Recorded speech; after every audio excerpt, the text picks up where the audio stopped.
Ошентип өлкөнүн 6 жылдык башкаруу жеңиши президенттикке талапкер Садыр Жапаровго буйруду. БШК төрайымы Нуржан Шайылдабекова мөөнөтүнөн мурда болгон президенттик шайлоодо эң көп добушту Садыр Жапаров 79% добуш алганын билдирди. Бул автоматтык эсептөө урналарынын 94% келип түшкөнүн маалыматы боюнча. Андан кийин Адаха Мадумаров 6,69 добуш менен экинчи орунда. БШК төрайымы Шайылдабекова майда мыйзам бузуулар катталып жатты, бирок шайлоо таза өттү деп айта алабыз дейт. Маалыматтар, билдирүүлөр, арыздар келип түшүп атты. Бирок баарыбызга белгилүү болду, сиз туура айтып атасыз. Бул шайлоодо жанагындай бир оор мыйзам бузуулар болгон жок деп баарыбыз көрүп турабыз. Мен ойлойм, бул жерде жанагы эле айтылгандай мисалы добуш сатып алуулар, биз бир гана факт менен алдагы билдирүү ал текшерилип атат. Президенттик кызматка атсалышкан талапкерлердин бири Адаха Мадумаров атаңдашы Садыр Жапаров көп добуш алып биринчиликке чыкканын чындыкка дал келбейт деп кече күнү түз эфир аркылуу коомчулукка кайрылуу менен сынга алып чыкты. Биз башка талапкерлер менен дагы кеңешебиз. Бир талапкерге 700 000 киши добуш бергени эмнеден кабар берет. Бул шайлоо реалдуулуктан өтө алыс жана мен бул шайлоону тааныбайм. Жана убакыт келет, бул бийликтин аягында жакшылыкка алып барбайт деп жооп берди. Бул жакшылыкка алып келбей турган жол макул. Бийлегендер бийлесин, тойлогондор тойлосун. Бирок бүтүндөй Кыргызстандын журтуна кайрылып кетем мен. Мунун арты өтө жаман. Эч ким эч кандай каршылык көрсөтпөйт азыр. Макул дейт. Болсун дейт. Бирок мен сиздерге айтып коеюн, дагы бир жолу айтайын. Бул жолу мүмкүн саясатчылар унчукпай койгон менен Кыргызстандын элинин суроосу жарылат. Ал эми Азаттык радиосунун эксперттер талдайт программасында президенттик шайлоонун жыйынтыктары жана мыйзамдуулугу боюнча түз эфирде талкуу болду. Анда вице-премьер-министр шайлоону өткөрүү боюнча республикалык штабтын башчысы Мамытканов шайлоо учурунда өлкөдө мыйзам бузуулар катталбаганын билдирди. Бул шайлоодо деген кабар бергендердин саны, катталган расмий түрдөгү катталган арыздардын көпчүлүгү мындакей. Баягыда ушул эле эфирден айтышты 53 деп, азыр болсо 78 болуп калды. Мурунку шайлоого караганда 10 есе азайган бузуулар. Катталганы дагы, жарандардын дагы билдиргени боюнча. Демек, 10 есе биз деген таза шайлоо өткөрдүк дегенге мынакей кепилдик бере алабыз. Президенттикке талапкер Равшан Жээнбеков болсо шайлоонун жыйынтыгын тааный турганын айтты. Жээнбеков ошол эле учурда эң маанилүү 3 коркунучтуу алдына алуу керек деп айтып өттү. Алар оппоненттерин куугунтуктоо, сөз эркиндигин басмырлоо, чогулуш эркиндигин басмырлоо, адам укуктарына чектөө болбошу керек деп билдирди.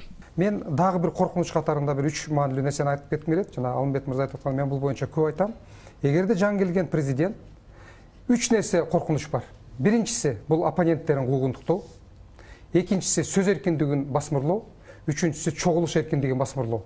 Эгерде ушул боюнча бул адам укугуна тиешелүү нерселерден, ушул боюнча кандайдыр бир маанилүү системалуу бир 2-3 сигнал кете турган болсо, анда убактылуу коркунуч жаралат. Бирок ал маселелер чечилет эртеге кечип.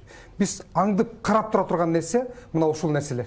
Эгерде оппоненттерин сөз эркиндигин, чогулуш эркиндигин басмырласа, анда биз бир аз коркуп башташыбыз керек.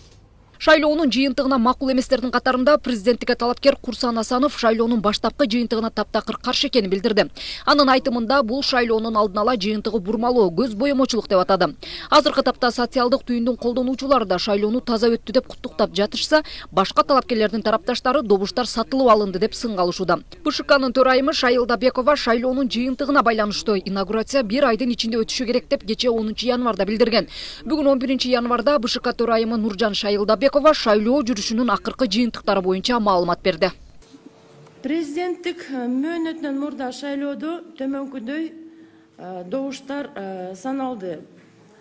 Талапкерлер төмөнкүдөй добуштарга ээ болушту. Бул маалыматтар алдын ала маалыматтар.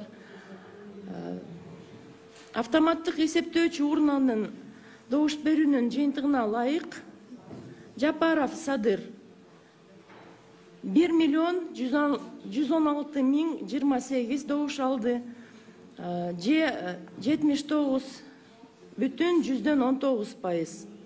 Исаев Канатбек 8.207 добуш, 0.58%. Кече 10 январда мөөнөттөн мурда өткөн президенттик шайлоонун алдын ала жыйынтыгында озуп чыккан талапкер Садыр Жапаров журналисттерге маалымат чейин берди. Журналисттердин суроосуна жооп берип жатып, 30 жылдан бери үйүлүп калган экономикалык кризисти калыбына келтирүүгө 1-2 жыл жетишсиздигин эске алып, 2-3 жыл ичинде абалды жакшыртууга болоорун айтты. Алдыга койгон кыял максаттар орундалбаса, ата-энесинин уулунун арбагы кечирбей турганын дагы кошумчалады. Мен Кыргызстанды оңдойлуу, элдин жашоосун жогорку деңгээлге жеткирели деп өтө чоң орду толгус жоготууларга учурадым. Эгер мен ошол кыялдарымды ишке ашырбасам, мени атамдын, энемдин, баламдын арбактары кечирбес. Бирок мен жалгыз ал кыялдарымды ишке ашыра албайм. Мага бүгүнкүдөй эле сиздердин жалпы элдин колдоосу керек болот. Белгилей кетсек, 10 январда өткөн президенттик шайлоонун алдын ала жыйынтыктарына ылайык Садыр Жапаров алдыга чыкты. Ал жалпы добуштун 79%-на ээлик кылды. Ал эми Адахан Мадумаров добуштардын 6,6%-ын алып, экинчи орунга чыкты. Андан кийинки орундарда Бабыржан Төлбаев, Мыктыбек Арстанбек, Абдил Сегизбаев бар. Борбордук шайлоо комиссиясынын маалыматына ылайык шайлоого 1,410,364 адам добуш берди. Негизи 3 миллиондон ашык шайлоочу добуш берүүгө укук алган. Бүгүн 11 январда Бишкектеги Ала Тоо аянтында майрамдык иш-чара болот. Ага Садыр Жапаровдун келиши күтүлүүдө. Аянттын чак ортосуна сахна жана музыкалык жабдыктар орнотулганын көрүүгө болот.